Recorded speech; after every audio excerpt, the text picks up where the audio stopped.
Приветствуем вас на канале Раиса Горяченко, дача, сад, огород, цветы. И снова разговор о цветах, потому что моя почта просто сейчас заполнена разными вопросами по хризантемам. И сегодня я подобрала несколько вопросов, касающихся размера цветка. Вот какой цветок, да, меня, значит, вопросы такие. Можно ли вырастить в открытом грунте цветок? Вот 15, 20, до 20, конечно, до 20 нет, а вот 15 сантиметров, я думаю, что можно будет. Ну и как это мы сейчас посмотрим дальше, я вам расскажу. И что нужно для этого сделать. Давайте пойдем к тем хризантемам, которые помпоны. Вот эти 10 сантиметров цветок, можно 15 сантиметров, если сделать несколько операций. Идемте, я о них вам расскажу более подробно у других моих хризантем. Вот смотрите, обычно продают вот большие, я смотрела, 15 сантиметров. Ну вот это такой вот помпон, белые хризантемы, и такие бывают. И как их можно вырастить? Их я хочу объяснить, почему они вырастают такими. Это тепличные, в теплице и специальные подвязки. Можно и на улице вырастить, но нужно оставить всего-навсего вот этот один побег. Видите, у меня здесь цветочек есть, поздно высажено, вот это череночки были высажены. Я их высаживала аж в конце июня, там были благоприятные дни. Я выбрала и вот высадила. И оставила по несколько цветочков, вот здесь даже пропустила, видите, боковой. Это бы все питательные вещества шли бы к этому цветочку. Для них специально вот в один побег строится, натягивается проволока, специальная такая система, что их подвязывают. Они очень тяжелые. Но я не хочу выращивать в один только, вот чтобы он был такой 15-20 сантиметров, потому что они очень быстро перецветают, осыпаются. Все на один цветок, и он осыпается. А здесь они у меня уже цветут больше месяца, вот эти помпоны. И сейчас подойдем еще к одному такому помпонному цветочку. И я еще некоторые вещи вам объясню и расскажу.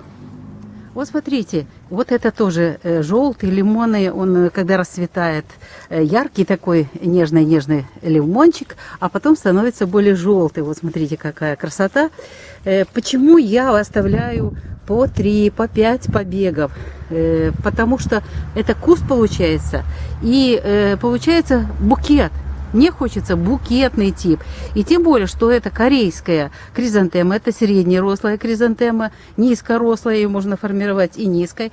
И она очень сильная, у нее корневая система. И можно спокойно вот этот букетик даже сформировать в горшке. Здесь у меня открытый грунт. И она прекрасна. Здесь 2 череночка. И смотрите, 2 череночка дали вот какой прекрасный букет. Конечно, если бы был бы один цветок, это был бы один большой. Ну, было бы 3, допустим, или 2 череночка, я бы оставила, то было бы действительно вот эти большие помпоны. Но это было бы не так долго, и да, было бы красиво. Вот, возможно, в следующем году что-то уже больше у меня их разведу и сделаю побольше. Вот смотрите, еще вот срезанный, вот здесь вот тоже помпоны, это другой сорт. Здесь больше 10, здесь 12 сантиметров. Здесь то же самое, больше, да, больше 10 сантиметров, где-то 11-12 сантиметров. Вот. Но здесь на кустике было всего-навсего 2 побега. Это я покупала. И были боковые вот такие оставлены. И вот эти боковые у нас вот забрали часть питательных веществ. Естественно, они ушли на них. А вот эти чуть-чуть меньше получили. То же самое вот с этими очень красивыми хризантемами. Это все корейское, крупноцветковое. Если, да, у меня вопрос, можно ли крупный цветок вырастить, если это хризантема корейская, но букетная? Можно чуть-чуть крупнее получить цветочек, но это букет, оно уже рассчитано. Вот смотрите, рядышком вот мы здесь есть у нас вот это букетный тип. Тоже она у меня и высокорослая, и вот с череночка она получилась ниже. Можно было бы, конечно, ее расчеренковать и пустить один побег. Вот. И тогда бы было бы вот покрупнее цветок. Ну, давайте вернемся сюда. Я еще отвечу на вопрос, каким образом можно вырастить вот этот крупный цветок. Значит, когда черенок высаживаете, тогда чтобы получить крупный цветок, и вы знаете, что это именно вот такой крупноцветковый, можете просто-напросто один побег не прищипывать. Вот этот череночек, сверху вот череночек растет. Я сейчас возьму череночек, вы посадили, ну он, естественно, больше будет. Вот. Вы вот эту верхушечку не прищипываете, вы его формируете, но вот здесь в пазухах листиков будут вот такие у вас образовываться, постоянно будут пасынки. И их нужно будет постоянно убирать и вот формировать вот этот один цветок. Вот. Если мы хотим, чтобы это на одном побеге было 2-3, ну тогда я черенкую, оставляю, череночек растет, оставляю где-то 3, обычно 3 вот таких точечки. Сейчас я как бы, чтобы это было видно. Значит, вот смотрите, если вы посадили, вот вы посадили череночек, у вас растет уже этот цветочек, череночек, тогда вы оставляете одну почку, вторую почку и третью почку. Можно оставить 2 почки, первая и вторая, но они здесь рядышком. Если получается больше, можно 2. И вот с этих 2 формировать 2 цветка. Они будут, конечно, уже крупнее, если только 2 цветка. И то же самое, вот будут пасынки вот в этих пазухах листьев, вот оно даже заложено.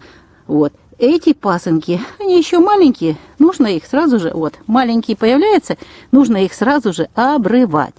Хотите, чтобы был больше букет из одного же, снова же, значит, нужно тогда оставлять 1, 2, 3, даже 4, 5 можно оставлять. Но та женщина, которая меня учила, она всегда говорила, вот я у нее покупаю череночки, она говорит, прищипни. Она обычно 5 вот этих листиков продавала, вот такую высоту. Вот. И всегда говорила, прищипни, оставь 2-3. Вот. Если у тебя будет хризантема букетная, я вот букетную брала, тогда 5 оставляй.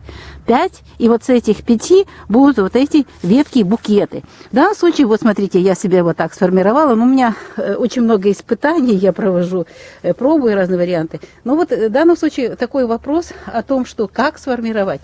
Высаживаете, хотите один цветок, оставляете один побег, растет вверх, и все пасынки обрываете. Хотите двойной букет, то есть 2 цветка, оставляете 2 пасынка, 2 листа, и, естественно, с этих листов, с пазух листьев вырастут 2 вот этих побега, и тоже убираете из них постоянно по всему, пасынки надо убирать.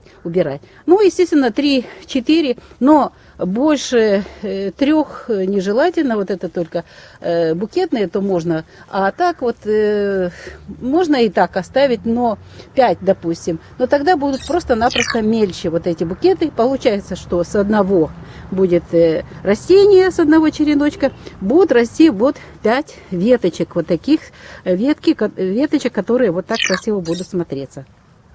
И разные варианты. Пробуйте, пожалуйста, не бойтесь, но делайте эти процедуры обламывания только в благоприятные дни. У нас всегда есть лунные календари по всем агрооперациям, и это все нужно делать в хорошие дни для того, чтобы ваши растения были здоровыми и хорошо укоренялись, и хорошо росли. Ну что ж, Раиса Кириченко, Александр Волик подготовили ответы на вопросы по крупноцветковой хризантеме. Я их скомпоновала и вот дала ответ, как можно. Можно ли вырастить? Можно, и даже на улице. Но у нас на юге, на севере это не получится даже вот такие вырастить в открытом грунте. Очень короткое лето. У нас это можно делать. Или же это можно сделать в теплице. Как, кстати, делают в теплице и готовят их к продаже и продают. Всего вам самого доброго, красоты вашей жизни и здоровья вам крепкого. Пока-пока.